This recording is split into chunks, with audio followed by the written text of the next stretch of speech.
नमस्कार प्यारे विद्यार्थियों। हम बात कर रहे थे इटालियन दार्शनिक राजनीतिक चिंतक मैकियावेली के संबंध में।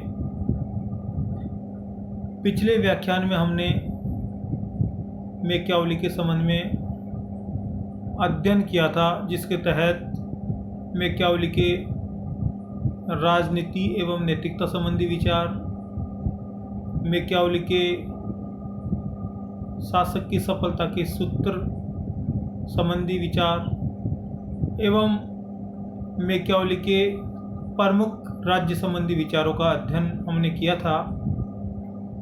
उसी कड़ी के तहत आगे बढ़ते हुए आज के इस व्याख्यान में हम अध्ययन करेंगे कि क्या मैकियावेली अपने युग के शिशु हैं, क्योंकि डनिंग कहते हैं कि मैकियावेली अपने युग के शिशु हैं। तो इसके संबंध में हम चर्चा करेंगे। आइए शुरू करते हैं। मैकियावेली मध्य युग का अंत, ये डनिंग कहते हैं। मैंने आपको पहले भी बताया था कि मैकियावेली ऐसे दौर में पैदा हुए जहाँ से मध्य युग का समापन हो रहा है और आधुनिक युग का प्रारंभ हो रहा है। यानी ये मध्य युग और आधुनिक युग के बीच एक सेतु के समान है, एक कड़ी के समान है, एक मध्यस्थ के समान है।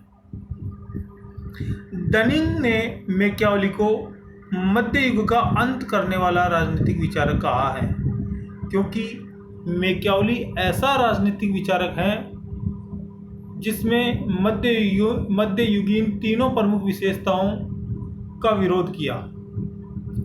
यानी इन्होंने मध्य युग में जो तत्कालीन समय में व्याप्त थी, उन तीन प्रमुख विशेषताओं का विरोध किया है। पहला, मैकियावेली ने पॉपशाही के विरोध में परिषदीय आंदोलन का समर्थन किया है। जो परिषदीय आंदोलन उस समय चल रहा था, उसका मैकियावेली ने समर्थन किया और पॉपशाही का विरोध किया। मैकियावेली ने सामंतवादी व्यवस्था के स्थान पर राजतंत्र का समर्थन किया है। तीसरा, मैकियावेली चर्च के स्थान पर राज्य का समर्थन करता है। यानी जो ये मध्य युग की ये तीन प्रमुख विशेषताएं थी, इन तीनों विशेषताओं की मैकियावेली अपने चिंतन में आलोचना करता है और इसी कारण मैकियावेली को मध्य युग का अंत करने वाला विचारक भी कहा जाता है। इस प्रकार मैकियावेली मध्य युग का अंत करने वाला एवं आधुनिक युग का प्रारंभ करने वाला राजनीतिक विचारक माना जाता है। मैकियावेली प्रथम आधुनिक राजनीतिक विचारक के रूप में। मैकियावेली के चिंतन में हमें एक साथ आधुनिकता के अनेक तत्व दिखाई देते हैं। बहुत से तत्व जो मैकियावेली में दिखाई देते हैं और वो उसको आधुनिक बनाते हैं, इसलिए उन्हें प्रथम आधुनिक राजनीतिक विचारक की संज्ञा दी जाती है। मैकियावेली ने अपनी प्रसिद्ध पुस्तक द प्रिंस के 18वें अध्याय में उन सिद्धांतों का उल्लेख किया जिनके आधार पर राजा को अपना आचरण करना चाहिए, यानी राजा को अपने व्यवहार को निर्धारित करना चाहिए। मैकियावेली ने राज्य की उत्पत्ति एवं विकास के संबंध में कोई स्पष्ट मत व्यक्त नहीं किया।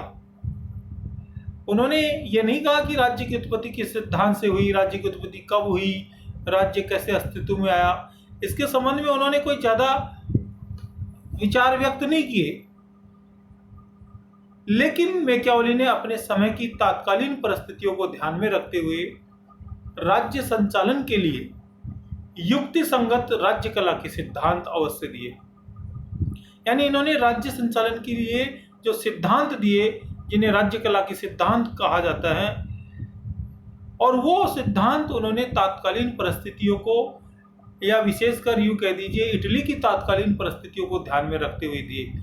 और वो इतने प्रासंगिक हैं, इतने मौलिक हैं, इतने यथार्थ हैं कि उनका अन्य राज्य व्यवस्थाओं में भी युक्ति संगत प्रयोग किया जा सकता है, जिस प्रकार भारतीय राजनीतिक विचारक कौटिल्य ने दिए। मैकियावेली ने गणतंत्र की अपेक्षा इटली के लिए सबसे उपयुक्त शासन प्रणाली राजतंत्र को बताया। यानी उन्होंने कहा कि इटली की जो तात्कालीन परिस्थितियां हैं, जिसके तहत इटली 5 राज्यों में विखंडित हो रखा है, ऐसी स्थिति में गणतंत्र शासन व्यवस्था के स्थान पर राजतंत्र होना आवश्यक है और राजतंत्र भी कठोर राजतंत्र होना आवश्यक है। इसके लिए उन्होंने 3 प्रमुख कारण बताए जो इटली में उस समय प्रचलित थे और जो परिस्थितियां इटली में प्रचलित थी, जिसके लिए उन्होंने राजतंत्र का समर्थन किया। ऐसे इसके लिए उन्होंने 3 प्रमुख कारण बताए।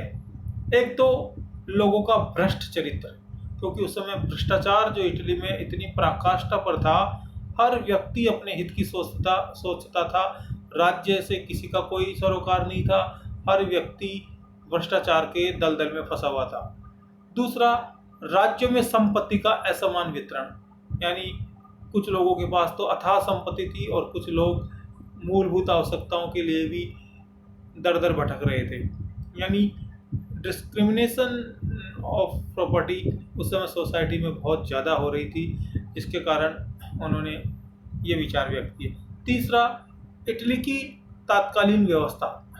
इटली की तात्कालीन व्यवस्था में बहुत ज़्यादा रूढ़िवादिता, बहुत ज़्यादा धर्मांधता और बहुत ज़्यादा कट्टरता, भ्रष्टाचार, ऐसी लूट, ऐसी परिस्थितियां इटली में व्याप्त थी, जिनके कारण मैकियावेली को गणतंत्र की अपेक्षा राजतंत्र का समर्थन करना पड़ा। मैकियावेली के प्रमुख आधुनिक राजनीतिक विचारों को हम निम्न बिंदुओं के तहत समझ सकते हैं।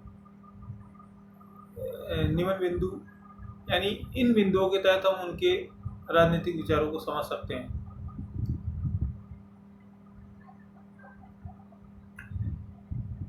पहला, राजनीति एवं नैतिकता का पृथक्करण। देखिए, तात्कालीन जो यूरोपियन व्यवस्था या यूं कह दीजिए इटली की जो व्यवस्था थी, उसमें राजनीति और धर्म एक दूसरे से जुड़े हुए थे और बहुत ज़्यादा इनका तादात्म्य था। तो मैकियावेली ने ये कहा कि राजनीति और नैतिकता को बिल्कुल पृथक होना चाहिए। राजनीति का नैतिकता से कोई सरोकार इस प्रकार नहीं होता, क्योंकि नैतिकता हमेशा राजनीति को बाधित करती है और राजनीति नैतिकता को बाधित करती है। इसलिए इन दोनों को पृथक होना ही श्रेयस्कर है। धर्मनिरपेक्ष राज्य का समर्थन। उन्होंने कहा कि राज्य का अपना कोई धर्म नहीं होगा, बिल्कुल धर्मनिरपेक्ष राज्य होगा, क्योंकि तत्कालीन समय में वहाँ पोपशाही का बोलबाला था और पोपशाही के तहत वहाँ ईसाईयत का बहुत गहरा प्रभाव लोगों पर था, जिसके कारण शासन व्यवस्था में बहुत ज़्यादा धर्म का हस्तक्षेप हो गया था और लोग धर्म से बहुत कट्टर तरीके से जुड़े हुए थे और कई बार तो इतने ज़्यादा मतलब धर्मांधता हो जाती थी कि एक दूसरे की हत्या करने, एक दूसरे को मारने पर उतारू हो जाते थे। तो मैकियावेली ने धर्मनिरपेक्ष राज्य का समर्थन किया। राष्ट्र राज्य का समर्थन। मैकियावेली छोटे राज्यों का कभी भी समर्थक नहीं रहा। मैकियावेली हमेशा कहते थे कि छोटे छोटे राज्यों को कोई भी परास्त कर सकता है, वो आपस में भी झगड़ते रहते हैं, तो इनको मिलाकर एक राष्ट्र राज्य बनाया जाना चाहिए। और खुद मैकियावेली का भी ये सपना था कि इटली जो 5 भागों में विभाजित है उसको मिलाकर एक समग्र राष्ट्र का निर्माण किया जाना चाहिए, ताकि एक शक्तिशाली इटली बन सके। चौथा, कानूनी संप्रभुता का समर्थन। उन्होंने संप्रभुता के संबंध में कोई स्पष्ट मत तो व्यक्त नहीं किया, लेकिन उन्होंने फिर भी कानूनी संप्रभुता का समर्थन किया, कानून के शासन की बात की और कानून व्यवस्था की बात की। मैकियावेली शक्ति की राजनीति का जनक थे। देखिए, मैकियावेली जो ये चाहते थे कि शक्ति से शासन काफ़ी बातों को मनवा सकता है और चला सकता है, तो शक्ति की राजनीति। उन्होंने कहा कि यदि राज्य में उपद्रव हो तो बड़े क्रूर तरीके से उसको कुचल दिया जाना चाहिए, यानी उपद्रव की शुरुआत होने से पहले ही उसको समाप्त कर दिया जाना चाहिए, यानी बीमारी शुरू हो उससे पहले उसको जड़ से उखाड़ देना चाहिए। तो ये शक्ति की राजनीति के जनक मैकियावेली माने जाते हैं। मैकियावेली शासक के लिए शेर और लोमड़ी की नीति के समर्थक थे।